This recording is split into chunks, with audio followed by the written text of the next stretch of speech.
ओम शांति 9/11/2021। आज की मुरली से मनन चिंतन। ज्ञान सूर्य शिव बाबा, ज्ञान चंद्रमा ब्रह्मा बाबा, ज्ञान लकी सितारे हम बच्चे हैं। बाकी आकाश में सूर्य चंद्रमा और सितारे इस धरती को रोशनी देते हैं। त्रिमूर्ति का झंडा जिस पर सत्यमेव जयते लिखा हो बहुत बहुत वंडरफुल है। मनुष्य ने त्रिमूर्ति के चित्र से शिव बाबा को निकाल कर चित्र को खंडित कर दिया है।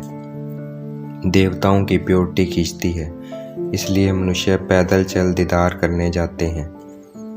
भारत में शिव जयंती बनाते हैं क्योंकि शिव बाबा ने राजयोग सिखाकर सुख शांति की दुनिया स्वर्ग स्थापन किया। सतयुग के लिए हम पढ़ रहे हैं भक्ति मार्ग के वेद शास्त्रों को छोड़ना पड़ता है क्योंकि अभी उनकी दरकार नहीं है। भक्ति का फल ज्ञान है जो अभी हम सुन रहे हैं। अब हमें पतित से पावन जरूर बनना है क्योंकि पतित वापस जा नहीं सकते। सबसे जास्ती भक्ति ब्रह्मा बाबा करते हैं, फिर ब्रह्मा कहो या लक्ष्मी नारायण की आत्मा कहो एक बात है क्योंकि लक्ष्मी नारायण ही 84 जन्म बाद ब्रह्मा बनते हैं। इसलिए शास्त्रों में दिखाया है विष्णु की नाभि से ब्रह्मा निकला। लक्ष्मी नारायण के 84वें जन्म में शिव बाबा ब्रह्मा तन का आधार लेते हैं।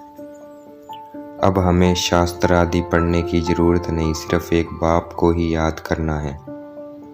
शिव बाबा जब हम बच्चों को ज्ञान सुनाते हैं तो ब्रह्मा बाबा भी सुनते हैं। ब्रह्मा बाबा के तन में शिव बाबा ने प्रवेश किया है और इनका नाम अर्जुन रखा। शास्त्रों में घोड़े का रथ दिखाते हैं, कितना फर्क है। क्या परमात्मा ने सिर्फ एक को ज्ञान दिया? यह सोचने वाली बात है। अब हम प्रैक्टिकल में देख रहे हैं शिव बाबा कैसे पढ़ाते हैं। कितने सारे सेंटर्स हैं, तो पढ़ाने के लिए पाठशाला चाहिए, ना कि युद्ध का मैदान। बाबा कलयुग के अंत संगम पर राजयोग सिखाते हैं। सतयुग में कोई शास्त्र नहीं होता क्योंकि सतयुग राजयोग पढ़ाई की प्रारब्ध है। यह राजयोग की पढ़ाई राजेश्वमेघ यज्ञ है। अशुभ इस शरीर को कहा जाता है, इसको भी स्वा करना है। आत्मा बाप की बनती है तो शरीर खत्म हो जाता है। कृष्णपुरी में इस पतित छीछी शरीर को नहीं ले जा सकते। सतयुग में नया पवित्र शरीर मिलता है। होली में दिखाते हैं होलिका जल जाती है, आत्मा रूपी प्रहलाद नहीं जलता, अर्थात आत्मा अमर है। हम बच्चे जब ज्ञान का रंग लगा लेते हैं तो हमें तीसरा नेत्र मिल जाता है कि हम आत्मा हैं, शरीर नहीं, और आत्मा तो अजर अमर अविनाशी है। हमने ज्ञान से पहले जो सुना है वह सब भूलना है क्योंकि वह सब झूठ है और अभी भारत झूठ खंड है जो रावण ने बनाया है। बाप ने सचखंड सतयुग बनाया था।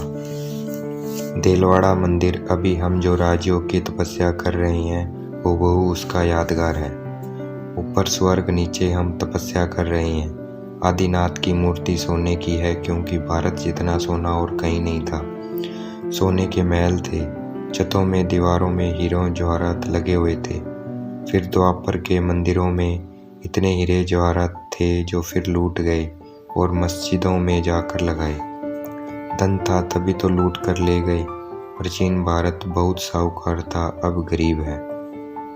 बाप नॉलेजफुल पतित पावन है क्योंकि बाप को इस सृष्टि के आदि मध्य अंत की नॉलेज है। बाप किसी के अंदर बैठ नहीं देखते हैं ये क्या करता है क्योंकि पाप जो करता है उसको सजा अपने आप मिल जाती है। यह सब ड्रामा में नूंद है, अर्थात पहले से प्रोग्रामिंग की हुई है। अब बाप कहते हैं शास्त्रों की बात भूल जाओ। अभी बाप जो सुना रहे हैं वह सुनना है। अब हम बाप द्वारा राजयोग सीख रहे हैं। क्रिएटर एक होता है, पत्थर टिककर क्रिएटर नहीं होते, इसलिए सिर्फ एक बाप को याद करना है। देवताओं की कितनी महिमा है। मनुष्य मंदिर में जाकर कहते हैं मुझ निर्गुण हारे में कोई गुण नहीं, तो हम बच्चों को अब गुण धारण करने हैं, अब गुणों को निकालना है। हम पतित पावन बाप को और विष्णुपुरी को याद करेंगे तो हम पावन बन जाएंगे।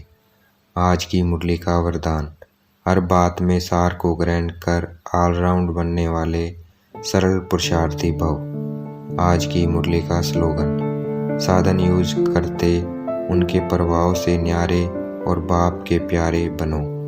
अच्छा, ओम शांति। शुक्रिया मीठे बाबा, शुक्रिया।